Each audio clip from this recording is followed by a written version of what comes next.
ხედავთ ქესინ მდგარ პოლიციელებს, თქვენ ხედავთ მათ შეშინებულ სახეებს, ხოლო ვისაც ნიღაბი უკეთია, მათ უკან, ამ ნიღბების უკან იმალება ისევე შეშინებული სახე, როგორც ივანიშვილის სისტემის, როგორც ივანიშვილის რეჟიმის. 10,000 ადამიანი იქნებოდა დაახლოებით აქ, 7-8,000 ალბათ, რაც ბათუმისთვის საკმაოდ დიდია დასაწყისში, რომ ამდენი ადამიანი გამოდიოდა გარეთ და მახსოვს ერთი ვიდეო, როცა მეგაფონიდან მოუწოდა, რომ არ გეშინიათ თქო, იმაზე ხმამაღალი არ ამივიღე, ვიდრე მოველოდი. ეს მე მახსოვრება სულ. როგორ შეიცვალა შენი ცხოვრება, როგორც სტუდენტის ცხოვრება, მას შემდეგ, რაც ირაკლი კობახიძემ პრაქტიკულად შეეჩერა, შეწყვიტა ევროინტეგრაციის პროცესი? მეც გავბრაზდი არა ირაკლი კობახიძეზე, არამედ ზოგადად ქართულ ოცნებაზე და იმ რეჟიმზე, იმიტომ რომ ეს იყო სიგნალი, რასაც აპირებდა ქართული ოცნება ამ ქვეყანაში. მათთვის პარტია არის კომკავშირობა, პარტია არის ტყუილი, პარტია არის რუსობა. ჩვენთვის პარტიაზე და ყველა მოძრაობაზე, ორგანიზაციაზე მაღლა დგას საქართველო და სამშობლო. ჩვენ ხშირად ვამბობთ, რომ საქართველოში ივანიშვილს უნდა ბელარუსული სახელმწიფოს ჩამოყალიბება, მაგრამ იმდენად სწრაფი ტემპებით ვითარდება ჩვენს ქვეყანაში. არა ავტორიტარიზმი უკვე შემიძლია მე ვთქვა ტოტალიტარიზმი, რომ მალე ბელარუსი არა, საქართველო იქნება ერთ-ერთი განსახილველი, ასე ვთქვათ, მაგალითი სხვა ქვეყნებში. შეიძლება ბელარუსელებმა თქვა, რომ საქართველო არ გავხდებითო. ისინი ამბობენ, რომ თუ ჩვენ წავალთ, ომი იქნება. ანუ აბა ომი გინდა? ომი არ გვინდა. შვიდობა გვინდა. ის მშვიდობა, რომელიც ნამდვილი მშვიდობა იქნება და არა ადამიანების დარბევა, ადამიანებზე ზეწოლა, თანამშრომლების სამსახურიდან გაშვება მხოლოდ იმის გამო, რომ პროტესტ გამოთქვამენ, საკუთარ პოზიციას აფიქსირებენ. ომი არა, ჩვენ გვინდა ბრძოლა სიღარიბესთან, ჩვენ გვინდა ბრძოლა დაბალ ხელფასებთან, ჩვენ გვინდა ბრძოლა მონურ პრინციპებთან, ჩვენ გვინდა ბრძოლა უკეთესი მომავლისთვის, ღირსეული ანაზღაურებისთვის, ღირსეული პირობებისთვის, ღირსეული სამშობლოსთვის. უკვე ვიცი, ჩემი დიპლომი საფრთხის წინაშეა, რომ შესაძლოა ჩემი მათ შორის ორი დიპლომით, როცა ჩვენ გაუნათლებლებს გვეძახიან, მაგისტრატურის დიპლომიც მაქვს. არ შემიძლია დავიწყო ისეთი სამსახური, რომელიც ამ ქვეყანაში ცხოვრების შესაძლებლობას მომცემს.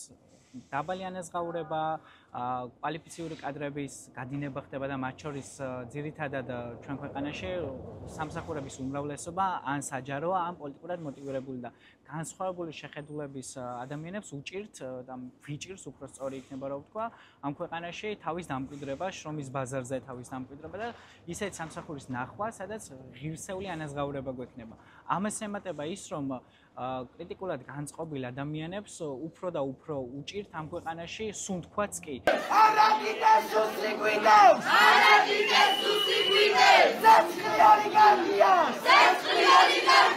ძალიან გაიზარდა უნივერსიტეტში ზეწოლა. მე ვიცი, რომ რა პროექტიც არ უნდა დავწერო ახლა საგანმანათლებლო მიმართულებით უნივერსიტეტში, იმის გამო რომ დავდივარ საპროტესტო აქციებზე, ამ პროექტს არ დააფინანსებენ.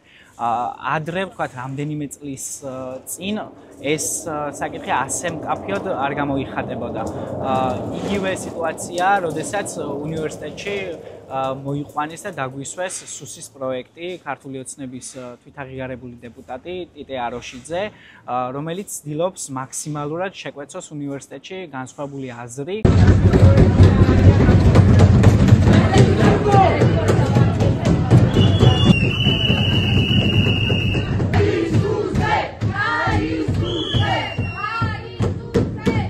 წერტილი საიდან შეიძლება დაგვეწყო ის იყო უნივერსიტეტი, იმიტომ რომ მაშინ არგუმენტებიც ჰქონდა, ახლაც იგივე ხდება უნივერსიტეტში, როცა უნივერსიტეტის ადმინისტრაცია მხოლოდ აფინანსებს ისეთი ახალგაზრდების პროექტებს, რომლებიც ქართულ ოცნებასთან არიან დაახლოებული ან უნივერსიტეტის ადმინისტრაციასთან და ეს ორი ერთმანეთს არ გამორიცხავს, იმიტომ რომ არჩევნების პროცესში უნივერსიტეტის ადმინისტრაცია თავისი ლექტორ-მასწავლებლებით, რექტორით, კარიერული სამსახურის თანამშრომლებით ჩართული არიან იყვნენ არჩევნების გაყალბების პროცესში.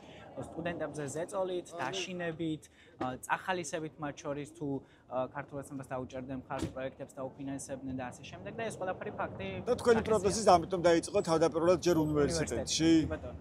სუსი აკეთებს იმას, რაც უნდა ამ შემთხვევაში ქართულ ოცნებას.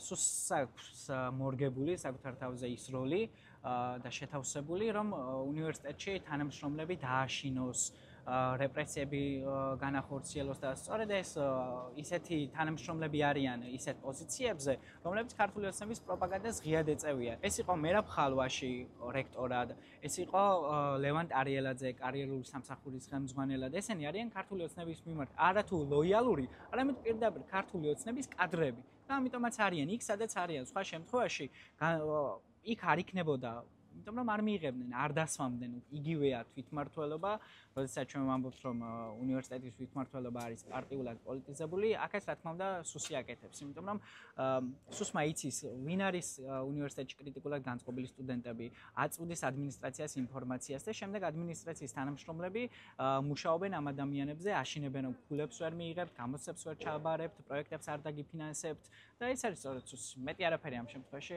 რაღაც უხილავი ხელი არ არის, პირიქით ხილულია. დაიჭირეს ჩვენი რამდენიმე თანამებრძოლი. ვაჟა დარჩია, მათე ცენტერაძე, თემურ თათამაძე, მალხაზ ირემაძე, ზია ამაღლობელი, თათია აბულაძე, გოდერძი ფრანგიშვილი, გიორგი გაბაიძე, ლაშა გაბაიძე. სოლიდარობა გამოუცხადოთ ბათუმიდან და უთხრათ რომ დამაგდნენ.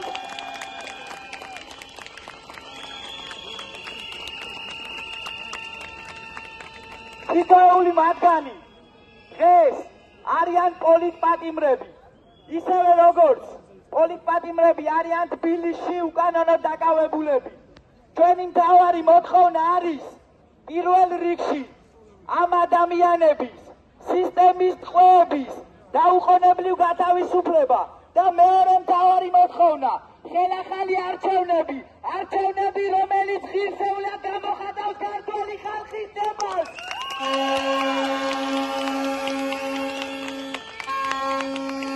პოლიტიკა მხოლოდ პოლიტიკოსების საქმე არ არის და ამით თავი არ უნდა დავიკომპლექსოთ, რომ აი იქ ვიღაცა დგას, მე არ უნდა გავიდე. პირიქით, თუ ჩვენ არ დავინტერესდებით პოლიტიკით და უფრო მეტად არ ჩავერთვებით ამ საზოგადოებრივ საქმიანობაში, შეგვჭამს ქართული ოცნების რეჟიმი, შეგვჭამს პირდაპირი მნიშვნელობით.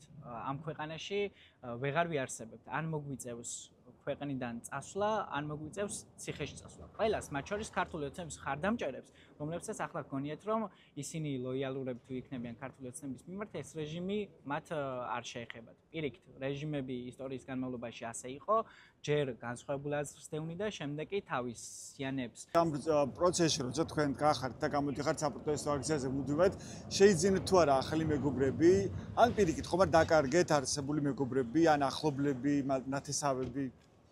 სამწუხაროდ დავკარგე მეგობრები, ну რაღაც ნაწილი, ძალიან ცოტა და შევიძინე ახალი რა თქმა უნდა.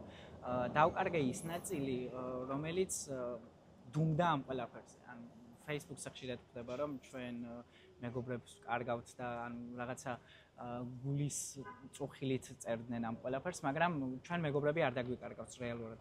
პირადად ჩემზეც ვიტყვი, მე არ დამიკარგავს მეგობარი პოლიტიკური შეხედულებისთვის. არამედ დავკარგე იმისთვის, რომ როცა მე ან ჩემს თანამებრძოლებს ურტყამდნენ, ისინი ჩუმად იყვნენ. როცა ჩვენ უკანონოდ გვაჯარიმებდნენ, ისინი ჩუმად იყვნენ. როცა ჩემი თანამებრძოლები, ჩემი მეგობრები დაიჭირეს, ისინი ჩუმად იყვნენ და როგორ შეიძლება ჩემი ერთი მეგობარი დაიჭიროს პოლიციამ უკანონოდ სცემოს და ჩემი მეორე მეგობარი ჩუმად იყოს და ამ ყველაფერს ეგუებოდეს, ან საერთოდ როგორც მინიმუმ ხმას არ იღებდეს და უსამართლობის განცდა არ ჰქონდეს, ამიტომ ჩემთვის წარმოუდგენელია ასეთი ღირებულებების ადამიანთან ურთიერთობის დამყარება, იქნება ეს მეგობრობა, თანამშრომლობა თუ ასე შემდეგ. ეს არ არის ოჯახის დაყოფა, ეს არ არის მამათა და შვილთა ბრძოლა, ეს არის დაბჭოთა და რუსთა ბრძოლა.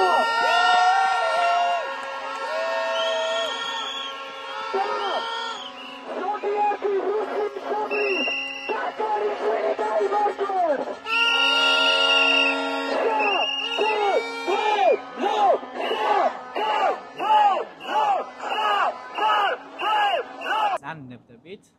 ვიმარჯვებთ. ხო, ორი. დანებების შემთხვევაში ან უნდა ვიცხოვროთ ამ ქვეყანაში ისე რომ ვერ ვიარსებოთ, ან უცხოეთში წავიდეთ. ესეც დანებებაა და მე არ ვაპირებ არსაცასვლას. ვიცი რომ ჩემი მეგობრებიც არ აპირებენ არსაცასვლას და არ დანებებას არ ვაპირებ. ვიბრძოლებთ, მანამ სანამ ჩვენსას არ გავიტანთ. ჩვენსას, ანუ საქართველოსას. უფრო სწორია. ჩვენ არ ვართ ის ადამიანები, რომლებიც ახირებით იბრძვიან და რაღაცა მერკანტილური იდეები აწუხებთ, რომ უნდადეს სკამები, რაღაც პოლიტიკური თანამდებობები, არა. უბრალოდ ჩვენ გვინდა ისეთ ქვეყანაში ცხოვრება, სადაც ჩვენ, ანუ ადამიანები ვიქნებით არსებითები სახელმწიფოსთვის.